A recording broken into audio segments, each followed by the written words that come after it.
Cá estamos nós de novo para lhe trazer mais um episódio da Escola Bíblica.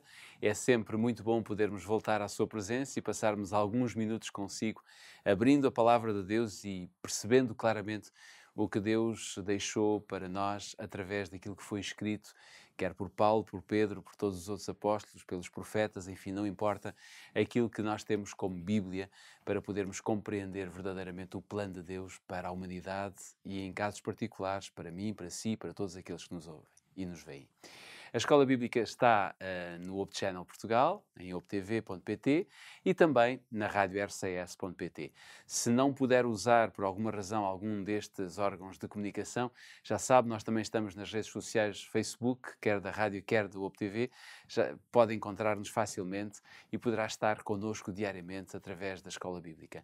A Escola Bíblica tem um processo muito simples. Começamos sempre com um sumário, com uma leitura bíblica, depois vamos ao desenvolvimento e fazemos um remate final. Por isso, Pedro, nada melhor do que começarmos por dizer qual é o sumário que hoje temos na nossa lição de hoje. Esta lição de hoje vai juntar dois grandes heróis do movimento cristão, o apóstolo Paulo e o apóstolo Pedro. Foi o apóstolo Paulo que fez referência precisamente a estes dois homens, a si próprio e a Pedro. Por isso o nosso sumário é tão simples quanto isto. Paulo e Pedro, os apóstolos, tinham ministérios distintos, mas não que estavam em confrontação, eram ministérios complementares, não contraditórios. Então, perante essa perspectiva, vamos ver o que é que a Bíblia nos diz. Vamos abrir a nossa Bíblia. Se você tiver a sua à mão, pode abrir em Gálatas capítulo 2, versículo 8.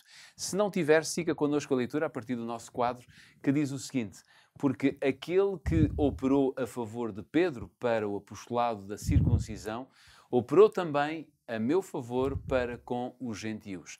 Gálatas capítulo 2, versículo 8. Ora bem, Pedro, destas palavras que nós podemos depreender daquilo que foi escrito pelo apóstolo Paulo, existem aqui dois evangelhos? Será que é esta a noção que podemos tirar da Bíblia? Assim, numa primeira leitura, poderia ficar a ideia que existem dois evangelhos distintos e dois apóstolos distintos também, cada um ficou responsável por um dos evangelhos, não é? Uma primeira leitura apressada, seguramente, poderia dar essa ideia. Mas esta expressão de Paulo não diz respeito ao conteúdo da mensagem. Por isso é que não se trata claramente de uma confrontação entre dois evangelhos distintos.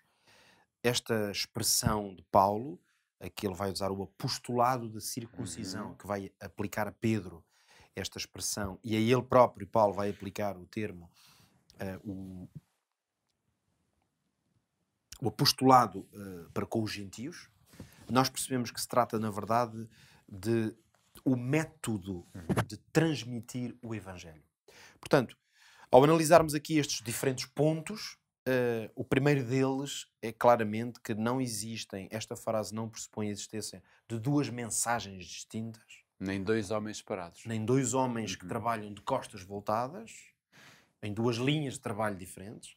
O que esta expressão nos revela, sim, são métodos, são áreas de influência, são trabalhos que se complementam um ao outro para poderem alcançar o maior número de pessoas.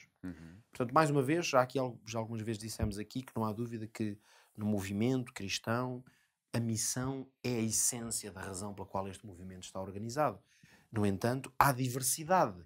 Claro. Essa diversidade existe para que o Evangelho, esse sim, o único, o verdadeiro e puro Evangelho da salvação em Jesus Cristo, essa boa nova de vida, possa ser transmitida à maior parte, ao maior número de pessoas possível. Mesmo sendo Pedro talvez um homem mais prático e Paulo, não digo mais teórico, mas pelo menos com uma linha de pensamento, eles não estavam um contra o outro nem trabalhavam de forma De separada. maneira nenhuma. Embora sendo verdade que ainda vamos, nos próximos episódios, aqui na Escola Bíblica, perceber que eles também tiveram algumas confrontações um com o outro, e que essas, sobretudo Paulo com Pedro, essas confrontações sim diziam respeito a questões de conteúdo quando não estavam de acordo.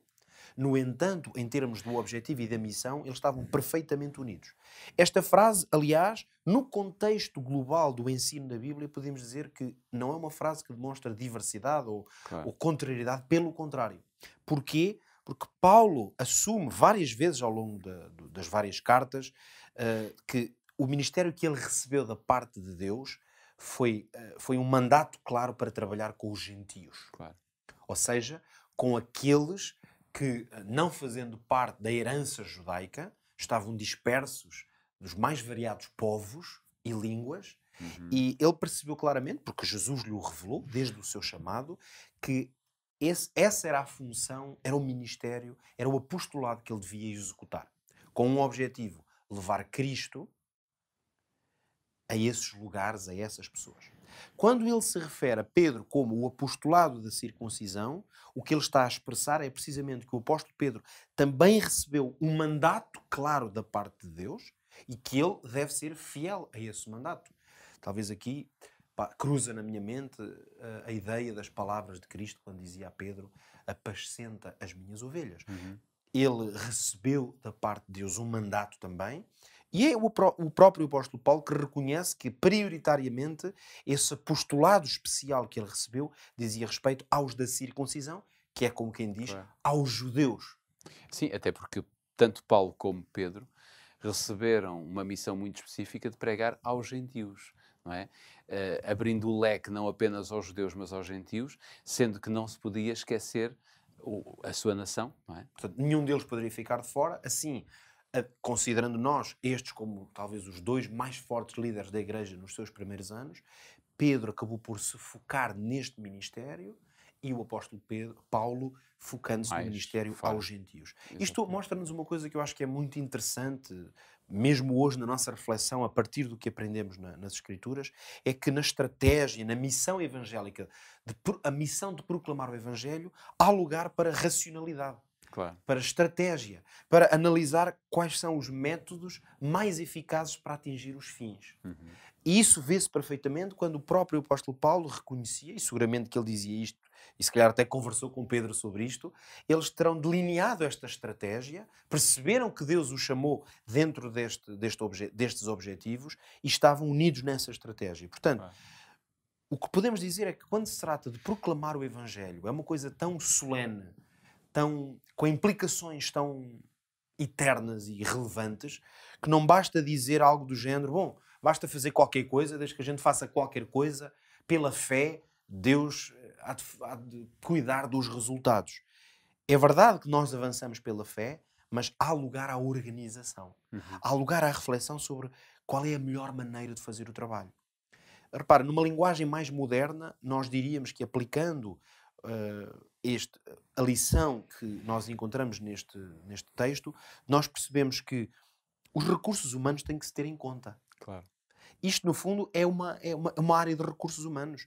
Pedro estava dotado, e a sua história, o seu perfil, mais para um trabalho. Paulo estava mais dotado para outro. Então não vamos estar em concorrência. Vamos juntar as forças que temos, e cada um usar aquilo que Deus lhe deu, não é? Claro. Então, vemos aqui precisamente os recursos humanos disponíveis a serem organizados da melhor forma, vemos os talentos, a história e o background de cada um a ser usados, vemos, portanto, que Deus orientou estes homens para usar de forma sábia e ajustada todos estes vários elementos. Para quê? Para bem do Evangelho e da proclamação do Evangelho. Isto explica uma coisa. Deus, quando nos chama para trabalharmos com Ele, também se espera que nós possamos dar o nosso máximo naquilo que é a missão para a qual Ele nos confiou. Precisamente. E fazendo agora uma aplicação disto à nossa realidade, na nossa rubrica Aprende Fazendo, eu diria talvez que o que aprendemos diretamente com isto e poderemos aplicar à nossa própria vida é que cada um é responsável por perceber qual foi a missão que Deus lhe confiou.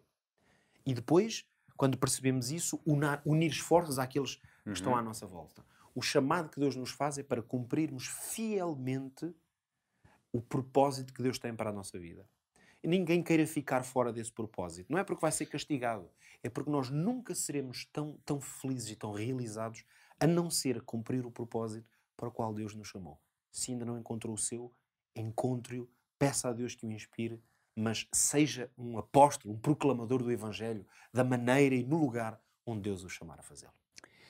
Quanto a nós, já sabe que nós não queremos que você fique de fora, por isso todos os dias estamos cá.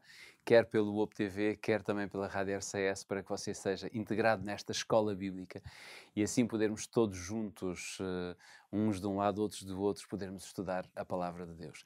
Fica aqui o repto de que este episódio termina por agora, mas se Deus quiser, o próximo virá já a seguir, de maneira a que você possa compreender aquilo que o Senhor Deus tem para lhe oferecer. Fica então a certeza de que a escola bíblica voltará no nosso próximo episódio. Até lá.